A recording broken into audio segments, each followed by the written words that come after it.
نحمده ونصلي ونسلم على رسوله الكريم اما بعد بسم الله الرحمن الرحيم وأن المساجد لله فلا تدعوا مع الله أحدا صدق الله مولانا العظيم۔ محترم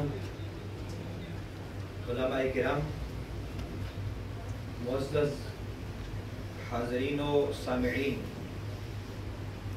اللہ رب العزت کا شکر ہے جس کی دی ہوئی توفیق سے ہم یونائٹڈ ویلفیئر یونین کے زیر اہتمام تعمیر ہونے والی اس خوبصورت مسجد جو مسجد ابراہیم ہے علیہ السلام، اس کی افتتاحی تقریب میں حاضر ہے۔ اللہ رب العزت ہم سب کی حاضری اپنی بارگاہ میں قبول فرمائے، آمین۔ اور جن احباب نے یونائٹڈ ویلفیئر یونین کے احباب، ان کے معاونین اور دیگر عامت المسلمین نے جو دامے درہم سخن قدم اس مسجد کی تعمیر میں حصہ لیا، اللہ رب العزت ان کے سعی و کاوش کو قبول فرمائے، آمین۔ میں نے عنوان گفتگو کے لیے سورۃ الجن کی ایک آیت کریمہ کو منتخب کیا ہے۔ اللہ پاک نے ارشاد فرمایا وَأَنَّ الْمَسَاجِدَ لِلَّهِ، کہ مساجد اللہ کے لیے، فَلَا تَدْعُوا مَعَ اللَّهِ أَحَدًا، اللہ کے ساتھ کسی اور کی عبادت نہ کرو۔ حضرت عبداللہ ابن عباس رضی اللہ تعالی عنہ اس حدیث اس آیت کریمہ کی تفسیر میں فرماتے ہیں ان المساجد للہ کا مطلب ہے کہ بنیت لذکر اللہ، کہ مسجدیں اللہ کے ذکر کے لیے بنائی گئی۔ اب اللہ کا ذکر کیا ہے، اس کا دائرہ بڑا وسیع ہے، اور کس کا ذکر مسجد میں جائز ہے اور کس کا ذکر جائز نہیں ہے۔ اختصار سے یہ بات ذہن نشین کر لیں کہ اللہ کا ذکر اور اللہ والوں کا ذکر مسجد میں جائز ہے، اور اس کے ضمن میں ایک حدیث پاک ہے جو طبرانی اور مسند احمد بن حنبل میں ہے، اور حدیث قدسی ہے۔ اللہ پاک فرماتے ہیں ان احبائی و اولیائی، بے شک میرے احبا، میرے محبوب اور میرے اولیاء وہ ہیں الذین یذکرون بذکری و اذکر بذکرہم، کہ جن کا اگر ان کا ذکر کیا جائے تو وہ میرا ذکر ہوتا ہے، اور میرا ذکر کیا جائے تو وہ ان کا ذکر ہوتا ہے۔ گویا اللہ کے جو نیک صالح بندے ہیں اس میں انبیاء بھی ہیں، رسل بھی ہیں، اولیاء بھی ہیں، صالحین بھی ہیں، سب ان کا ذکر بھی اللہ کے گھر میں۔ دین ہمیں تاجدار کائنات صلی اللہ علیہ وآلہ وسلم کے ذریعے سے ملا۔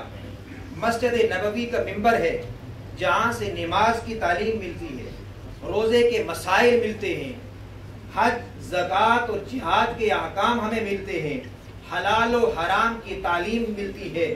وہیں پہ اسی مسجد نبوی کے ممبر پہ کھڑے ہو کے تاجدار کائنات صلی اللہ علیہ وآلہ وسلم انبیاء اور رسل کی شان بیان فرماتے ہیں، صحابہ کرام کی عظمت بیان فرماتے ہیں، مہاجرین و انصار کے فضائل بیان فرماتے ہیں، اہل مکہ اور اہل مدینہ کی فضیلت بیان ہوتی ہے، اپنی اہل بیت اطہار کی عظمت بیان فرماتے ہیں، حضرت اویس قرنی کے فضائل بیان فرماتے ہیں، پھر اپنی امت کے صالحین کے فضائل آقا دو جہاں بیان فرماتے ہیں، پھر حضور اپنی ساری امت کی جو عمومی طور پر فضیلت ہے اس کو بیان فرماتے ہیں۔ وہ یہ آقا دو جہاں صلی اللہ علیہ وآلہ وسلم جو بیان فرماتے چلے گئے، یہ سب اگر اللہ کے ذکر کے خلاف کوئی بات ہوتی تو کبھی تاجدار کائنات صلی اللہ علیہ وآلہ وسلم مسجد نبوی میں بیان نہ فرماتے۔ اب سوال پیدا ہوتا ہے پھر منع کیا ہے؟ بیجا اور جھوٹی تعریفیں کرنا منع ہے، حکمرانوں کے، بادشاہوں کے قصیدے پڑھنا منع ہے، اور ہنسی مذاق کرنا منع ہے، بےہودہ لغو اور فضول گفتگو منع ہے، اور مذموم قسم کے اشعار منع ہیں۔ جب اشعار کی بات آئی دوستان مکرم، پھر ایک شعر مذموم ہے جو قابل مذمت ہیں، اور دوسرے اشعار محمود ہیں جو قابل تعریف ہیں. ان میں نعت کے اشعار آتے ہیں، جیسے آپ نے پہلے نعتیہ اشعار سنے، وہی مسجد نبوی ہے، وہی منبر رسول ہے. حسان بن ثابت رضی اللہ تعالیٰ عنہ کو اس منبر پہ کھڑا کیا جاتا ہے. اللہ کے رسول تشریف فرما ہوتے ہیں اور منبر رسول پہ کھڑے ہو کے حسان بن ثابت کہتے ہیں وَأَحْسَنَ مِنْكَ لَمْ تَرَ قَطُّ عَيْنِي وَأَجْمَلَ مِنْكَ لَمْ تَلِدِ النِّسَاءُ خُلِقْتَ مُبَرَّأً مِنْ كُلِّ عَيْبٍ كَأَنَّكَ قَدْ خُلِقْتَ كَمَا تَشَاءُ. اور اللہ کے رسول وہ سنتے ہیں. یہ سب جائز ہے. اللہ کا ذکر بھی، صحابہ کا ذکر بھی، اہل بیت کا ذکر بھی، اولیاء اللہ کا ذکر بھی. لہٰذا جو چیزیں میں نے ذکر کی ہیں کہ منع ہے وہ میں آپ بیان کر دی ہیں. دوسرا اللہ پاک نے فرمایا فَلَا تَدْعُوا مَعَ اللَّهِ أَحَدًا. اللہ کے ساتھ کسی اور کی عبادت نہ کرو. یاد رکھیں میں نے اس کا معنی عبادت کیا ہے. کیوں؟ لفظ تدعو یہ دعا یدعو سے بنا ہے. علماء کرام تشریف فرما ہے اور 3 معانی میں قرآن مجید میں استعمال ہوا ہے. 3 معنی میں. ایک بمعنی دعوت، انوائٹ کرنا کسی کو، بلانا. دوسرا بمعنی التجا، اور تیسرا بمعنی عبادت. اب ہم فرق کیسے کریں گے کہ کہاں پہ قرآن مجید میں یہ بمعنی عبادت استعمال ہوا اور کہاں محض بلانے کے حوالے سے استعمال ہوا. بڑا سادہ سا اصول ہے اور اس کی دلیل بھی دیے چلتا ہوں. جہاں بھی قرآن مجید میں مع اللہ کے ساتھ اور من دون اللہ کے ساتھ تدعون اور یدعون کا استعمال ہوتا ہے، وہاں ہر مقام پر الا ماشاء اللہ اس کا معنی عبادت کرنا ہوتا ہے. اور تفسیر کے لیے، دلیل کے لیے میں کسی عام انڈیا پاکستان کے عالم کی بات نہیں کرتا. رئیس المفسرین حبر هذه الامہ حضرت عبداللہ ابن عباس رضی اللہ تعالیٰ عنہ کی تفسیر ابن عباس اٹھائیں. جہاں پہ ایسا مقام آئے گا آپ نے واضح فرما دیا کہ اس کا معنی یہ ہے کہ آپ اللہ کے سوا کسی اور کی عبادت نہ کریں. تو محض ایک دوسرے کو بلانا، پکارنا، آواز دینا یہ ناجائز نہیں ہوگا. لیکن اگر اللہ کے ساتھ کسی اور کی عبادت کریں گے جو خالصتاً اللہ کا حق ہے وہ مجروح ہوتا ہے. ایک سیکنڈ کے لیے بھی کیا جائے تو وہ شرک واقع ہو جائے گا. دوستان مکرم، یہ جو آیت کریمہ جب نازل ہوئی تمام مفسرین نے لکھا ہے اس وقت آقا دو جہاں صلی اللہ علیہ وآلہ وسلم کو یہ حکم کیوں دیا گیا کہ یہود اور نصارہ جب اپنی عبادت گاہوں میں جاتے تھے تو وہ اللہ کے ساتھ اوروں کو شریک ٹھہراتے تھے. اب وہ کس کو شریک ٹھہراتے اس کی وضاحت بھی قرآن نے بیان فرما دی. فرمایا وقالت الیہود عزیر ابن اللہ وقالت النصارى المسیح ابن اللہ. یہودی کہتے تھے کہ حضرت عزیر اللہ کے بیٹے ہیں اور عیسائی کہتے تھے کہ حضرت عیسیٰ اللہ کے بیٹے ہیں. کیسے ہو سکتا ہے کہ آپ اس وحدہ لا شریک کی عبادت بھی کریں اور کسی اور کو اس کا بیٹا بھی سمجھیں؟ تو یہ اللہ کے ساتھ شرک ہو جاتا ہے. لہٰذا اس کی مذمت فرما کے اللہ نے اپنے حبیب سے فرمایا میرے حبیب یہ مسجد کو میری توحید کے لیے، میری عبادت کے لیے خالص کر دیں. اور پھر دوسرے مقام پہ اللہ نے فرمایا انما یعمر مساجد اللہ من آمن باللہ والیوم الآخر. مسجد کو آباد صرف وہی لوگ کرتے ہیں جو اللہ پر اور آخرت کے دن پر ایمان رکھتے ہیں. وَأَقَامَ الصَّلَاةَ وَآتَى الزَّكَاةَ، نماز قائم کرتے ہیں اور زکات دیتے ہیں.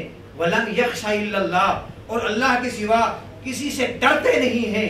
فَعَسَىٰ أُولَٰئِكَ أَن يَكُونُوا مِنَ الْمُهْتَدِينَ، تو عنقریب امید ہے کہ اللہ رب العزت امید ہے کہ وہ ہدایت یافتہ لوگوں میں شامل کیے جائیں گے. دوستان مکرم، امام راغب اصفہانی رحمت اللہ تعالی علیہ فرماتے ہیں یعمرو کا لفظ جو ہے وہ الامارہ سے بنا ہے یا العمرہ سے بنا ہے. الامارہ سے ہو تو معنی ہے آباد کرنا اور حفاظت کرنا، اور العمرہ سے ہو تو معنی ہے زیارت کرنا. اس آیت کریمہ میں اللہ رب العزت نے مسجدوں کو بنانے والے، تعمیر کرنے والے، ان کو آباد کرنے والے، ان کی حفاظت اور دیکھ بھال کرنے والے، اس کی زیارت کرنے والوں کا ایک کردار متعین فرمایا، ان کا ایک کریکٹر بیان فرمایا کہ مسجد کی انتظامیہ کیسی ہو، مسجد کے متولی کیسے ہوں. یہاں بورڈ آف ٹرسٹیز کے بڑے عہدیدار بھی تشریف فرما ہیں، مختلف مدارس کے مینجمنٹ کمیٹیز کے ممبران پر بیٹھے ہیں. قرآن نے بیان فرما دیا کہ وہ کیسے ہونے چاہیے. پہلی علامت یہ ہے کہ وہ پکے مومن ہوں، ان کا ایمان پختہ ہو، ان کا عقیدہ پختہ ہو۔ دوسری علامت یہ ہے کہ وہ عمل میں ان کا عمل صالح ہو، نماز کے پابند ہوں اور زکات دینے والے ہوں، اس میدان میں وہ پیچھے نہ ہٹنے والے ہوں۔ اور تیسری خصوصیت بیان کی، لم یخشا الا اللہ، اللہ کے سوا کسی کا ڈر ان کے ذہن میں نہ ہو، نہ وہ کسی فرد سے مرعوب ہوں، نہ وہ کسی قوم سے مرعوب ہوں، نہ وہ کسی جماعت سے مرعوب ہونے والے ہوں، اور نہ وہ کسی ملک سے اور نہ کسی اور سے، نہ وہ کسی طبقے سے خوف زدہ ہوں۔ ان کے دل میں، ان کے دماغ میں، ان کے ذہن میں فقط ایک ذات کا خوف ہو، اور وہ اللہ جل مجدہ کی ذات ہے۔ وہ جرأت مند ہو، وہ بے باک ہو، وہ نڈر ہو، اور وہ صرف اور صرف اللہ کی رضا کے لیے اللہ کی مساجد کی خدمت کریں۔ جب یہ ساری کیریکٹر والے لوگ ہوں گے تو قرآن کہتا ہے فَعَسَىٰ أَن يَكُونُوا مِنَ الْمُهْتَدِينَ، پھر امید ہے کہ ان لوگوں کو اللہ ہدایت یافتہ لوگوں میں شامل فرما دے گا۔ اب عصا یہ صیغہ توقع ہے۔ قاضی ثناء اللہ پانی پتی رحمۃ اللہ تعالی علیہ نے اس کی وضاحت فرمائی ہے کہ اللہ نے یہ صیغہ کیوں استعمال فرمایا، اس لیے کہ کوئی یہ مت سمجھے کہ میں مسجد کی خدمت کرتا ہوں تو یقیناً جنتی ہوں، نہیں، اللہ سے، اللہ کے فضل پر، اس کی رحمت پر، اس کے کرم پر نظر ہونی چاہیے، اور اپنے اعمال پہ کبھی بھی گھمنڈ نہیں ہونا چاہیے۔ دوستان مکرم، آخر میں یہ پیغام دینا چاہوں گا کہ مساجد کو امن اور محبت کا مرکز بنایا جائے، مساجد سے تفرقہ اور انتشار کا خاتمہ کر دیا جائے، اور امت مسلمہ کی وحدت کی حفاظت کی جائے۔ اپنے اپنے عقیدے پر، اپنے مسلک پر، اپنے اپنے مکتبہ فکر پر قائم رہتے ہوئے دوسروں کا احترام کیا جائے، تحمل، برداشت اور بردباری کے کلچر کو فروغ دیا جائے، اور نفرتوں کو مٹا کر محبتوں کا پیغام عام کیا جائے۔ اسی سے ہماری بقا ہے۔ اگر یہی کمزوری ہمارے اندر نہیں ہوگی، دشمن کبھی بھی ہمیں نیچا نہیں دکھا سکے گا۔ یہی پیغام منہاج القرآن کا بھی ہے۔ اللہ تعالیٰ ہمیں اس پہ عمل کرنے کی توفیق عطا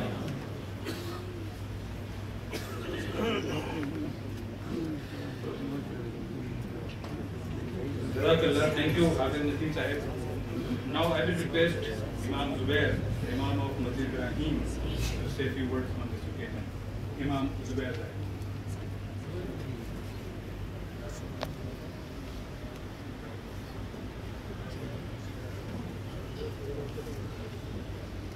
السلام علیکم ورحمۃ اللہ وبرکاتہ۔ وعلیکم السلام۔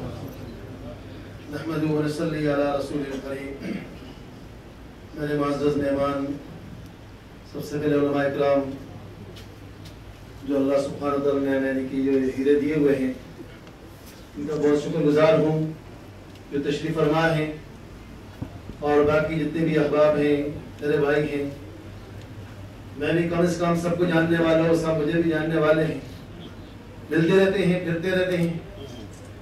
تو بھائی نے ریکویسٹ کی کہ بھئی آپ ہی بات کر لیں، تو یہ جو نظر آ رہا ہے مجھے، یہ ایک میرا خیالی خواب تھا، اور آج اللہ نے میرا خواب پورا کر دیا۔ خیالی خواب ہوتا ہے نا، خیال میں کرتا ہے کہ یہ کروں گا، وہ کروں، یہ ہوگا۔ ایک دن میں نے سوچا تھا کہ کس طرح ہم سارے مساجد، مدارس والے امام اور خطیب کبھی ایک جگہ جمع ہو کے بیٹھیں گے، تو اللہ نے ہمیں سب کو بٹھا دیا۔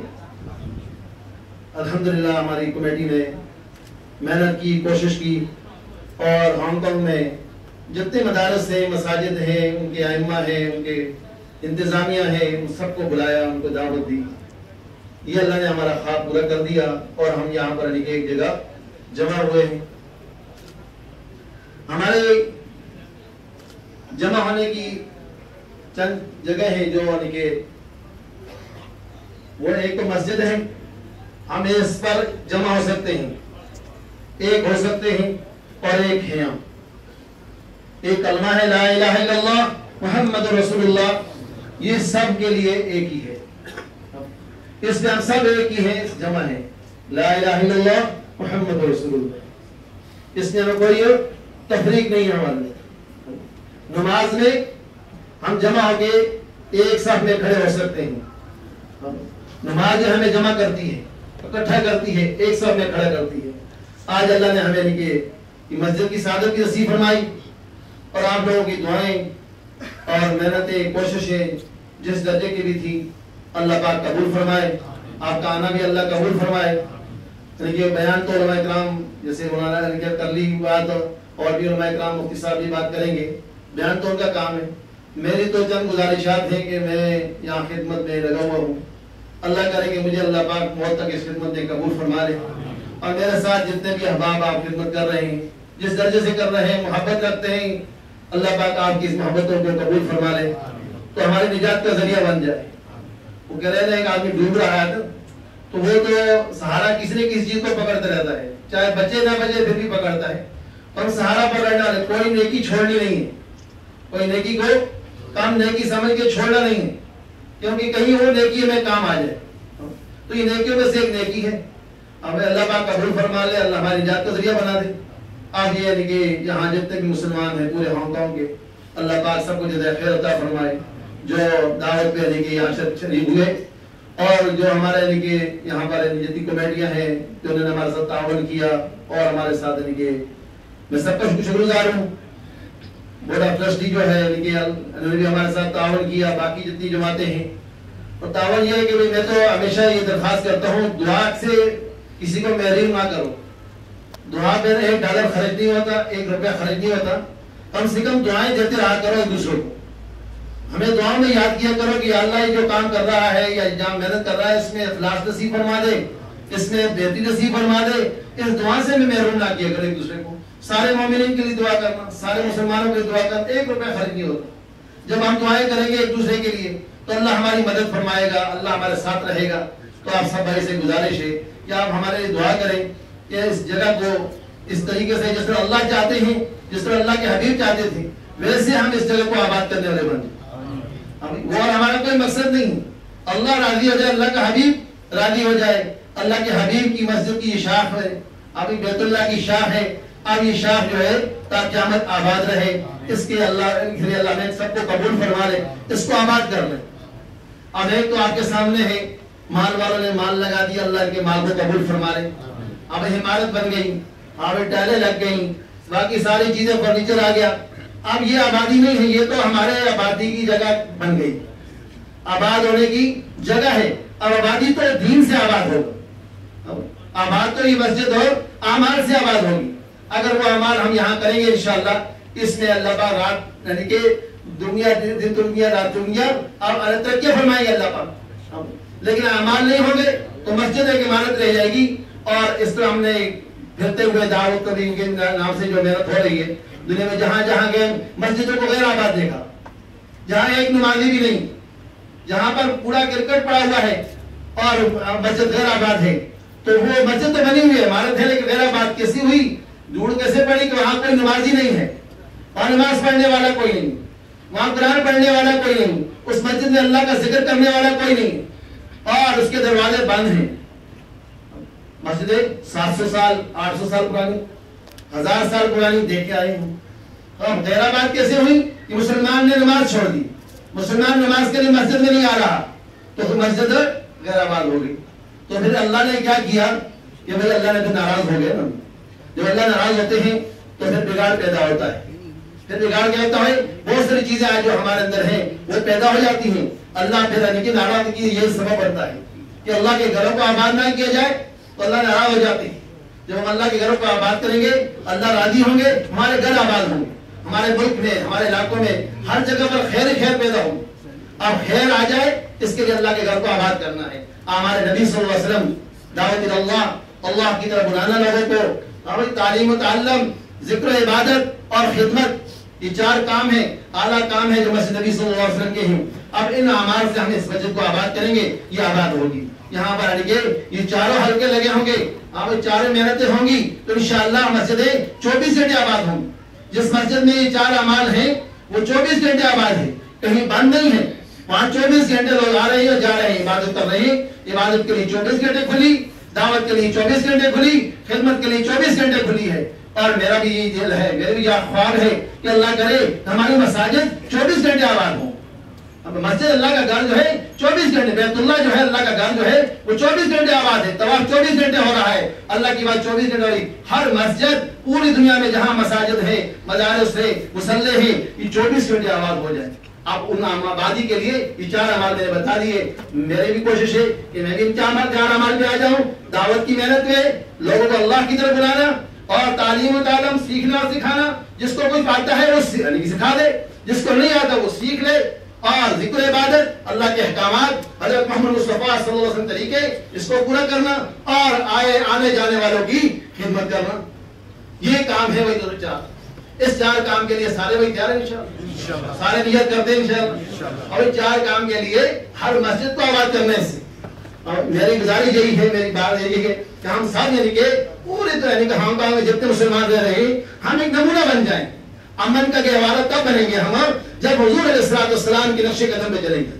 امن جو آتا ہے حضور علیہ السلام کے نقش قدم پہ آتا ہے, اور جو یعنی کہ بدامنی آتی ہے وہ حضور علیہ السلام کے طریقوں کو چھوڑنے سے آتی ہے. گھروں میں ہو, بازاروں میں ہو, مسجدوں میں ہو, جہاں پر بھی ہو, اگر مسجد ہے حضور صلی اللہ علیہ وسلم طریقہ نہیں ہوگا تو وہاں پر بھی خیر نہیں آئے گا, لڑائی جھگڑے ہوں گے, وہاں بھی شر فساد ہوں گے, کمیٹی آپس میں لڑتی جھگڑتی رہیں گی. حضور علیہ السلام طریقہ ہوگا, حضور سے طریقے پہ کہ مسجد کو آباد کریں گے, مسجد پہ محنت کریں گے تو اللہ سبحانہ وتعالی خیر عطا فرمائیں گے. تو اللہ کرے کہ مجھے بھی آپ کو بھی سب کو اسلام کے لیے قبول فرمائے. سب نیت کریں اور سب سے دیکھیں گزارش کی مبارکباد تو سب کے لیے کہ آج خوشی کا دن تو سارے مسلمانوں کے لیے, پورے ہانگ کانگ کے مسلمانوں کے لیے. آج کتنی خوشی سے سارے مسلمان پورے ہانگ کانگ سے آئے ہوئے ہیں. اللہ پاک آج پہ آنا قبول فرما لے اور ہمیں یعنی کہ اس مسجد کو آباد کرنے کا یعنی کہ آسانی سے یعنی کہ جو ذریعہ بنا دے کہ کس طرح ہم اس مسجد کو چھوٹے سے چھوٹے آباد کریں اعمال کے ذریعے سے. مال اور اعمال اور جان, یہ تینوں چیزیں ہیں, جان مال وقت, یہ تینوں چیزیں لگیں گی دین پر, پھر دین کی قدر قیمت آئے گی. جس کا مال لگا ہے اب اس کا اگر مسجد میں یعنی کہ مال لگا ہوا ہے, اگر کوئی خرابی آئے گی اس کا دل دکھے گا. مال تو میں نے لگا دیا لیکن خرابی کیوں آئی گی؟ مال میرا لگ گیا, ضائع ہو گیا, کیونکہ اس سے مال لگا ہوا ہے. اب مال کی وجہ سے دل میں ایک خراش آتی ہے, ایک گھٹن آتی ہے, یہ چیز صحیح, یہ کام صحیح نہیں ہوا, مال میرا صحیح نہیں لگا. جان لگے گی تو پھر بھی خراش آئے گی, میری جان لگی ہے اس پر. وقت لگے گا پھر خراش آئے گی کہ بھائی میرا وقت لگا اس پر. یہ تینوں چیزیں جان مال وقت صحابہ کے دین پر لگا, پھر دین میں کمی آتی تھی تو کیا کہتے تھے, میں زندہ رہوں اور دین میں کمی آ جائے. صدیق اکبر رضی اللہ عنہ کا فرمان کیا ہے کہ میں زندہ رہوں اور دین میں کمی آ جائے, یہ ہو نہیں سکتا. کیوں بھائی؟ صدیق اکبر تینوں چیزیں لگی, جان بھی لگا, مال بھی لگا, وقت بھی لگا. اس لیے اللہ کرے میرا جان مال وقت بھی, آپ کا جان مال وقت بھی اس دین کی محنت پہ لگ جائے. سارے امید کرتے ہیں اللہ پاک مجھے آپ کو کہ آپ سے محبت ہے اور محبت کے ساتھ رہنے کی اور محبت کو پھیلانے کی, آپ سے تعلقات بہتر سے بہتر بنانے کی توفیق عطا فرمائے. وآخر دعوانا الحمدللہ.